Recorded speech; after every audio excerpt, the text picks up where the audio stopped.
OTAs, some of the hype, some of the things that have grabbed your attention. You know, I think obviously OTAs. We have yet to hear anyone in any NFL team talk about players who aren't looking good. Fair. Trey Lance got a little of that last year, but in general, you're gonna see the hype. It's to air. It's 7-on-7. There's not a lot of hitting, but it's really exciting just to see Marquise Goodwin's speed. That's one of the articles I wrote up. Is just there is a difference when you have a player who can run that fast, and he's showing good hands, those kind of things. He's almost been the forgotten man among those, those additions on the defensive line and then in the wide receiver room. But he really does have the ability to change defenses, open things up for other players, all of that. And then overall, it's been interesting to see who's there and who's not there, right? So the first week, you did some of the stalwarts, the Myles Garrett, the Nick Chubb, the Joel Bitonio. Again, much like we talked about money, these are voluntary activities. They are not getting paid any extra for. They're not mandatory. They're not required to be there. But that happened the first week. And then the second week, the Rodney McLeod, the Zadarius Smith, Dalvin Tomlinson kind of joined those stalwarts. So it's just interesting to see who is and isn't there. In general, this is really important for the secondary, the wide receivers, and the quarterback. And so you have most of those players there. I think that's really what matters the most in OTAs is you have most of those guys. And I think most of those guys are there. And so that's what you need to see. I know you also wrote an article just about formations, play options that kind of have been unveiled. Let's go through that a little bit. Yeah, it's been really exciting. Just obviously, again, we're focused on highlights and stuff, but you're going to see a lot more pistol. You're going to see a lot more motion to take advantage of kind of some of the receivers. And what really is true is Kevin Stefanski's offense in Cleveland and 1 year in Minnesota was the zone running scheme, was the more controlled offense. But the reality is prior to that, he was under a variety of different offensive coordinators. And I think you're going to see a little bit more creativity, a little bit more flexibility.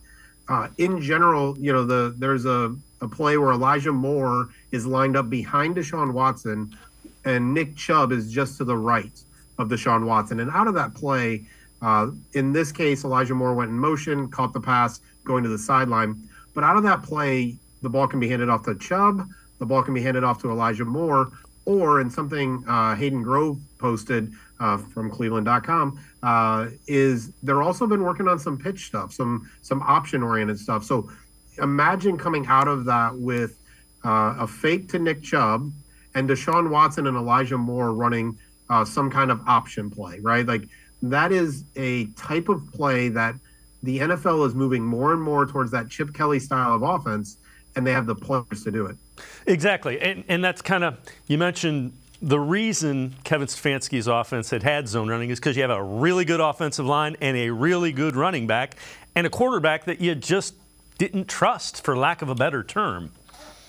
Yeah, I mean, the reality is the zone running scheme makes everything go okay. It has a higher floor, lower ceiling, and that's really what Baker Mayfield, Jacoby Brissett really have been.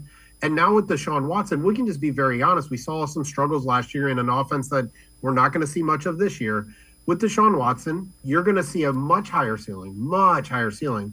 But when you start to throw the ball a little bit more, when you start to put in the option, you do create a little bit more risk, and that does put a lot of responsibility on Watson. But you don't trade 3 first-round picks and every other pick and then give him that big contract without actually trusting him. It wouldn't make any sense. So they're really going to put a lot of this on Deshaun Watson, but that much higher ceiling is what's needed in the NFL. Running the football, playing good defense only goes so far. The data shows that over the last 10 years that offensive football is how you get to and how you win the Super Bowl. The rest you just need to not be terrible at. So they're going in the direction that the league is going in. Yeah, and being on the field and seeing Deshaun Watson throw in training camp and mini camp a year ago, it's just different. It looks different, and I have been covering the Browns since the late 80s. It looks different than anything you've seen coming out of somebody's hand. It just does. It does, and that's what I saw when I was scouting him for the NFL draft. Really bothered when the Browns traded out of a chance to draft him originally, is it is different. It is smooth. It is comfortable. It is quick. And in the NFL, there are really talented defenders, right? And so that play, that throw has to be quick. It has to be accurate. It has to be smooth.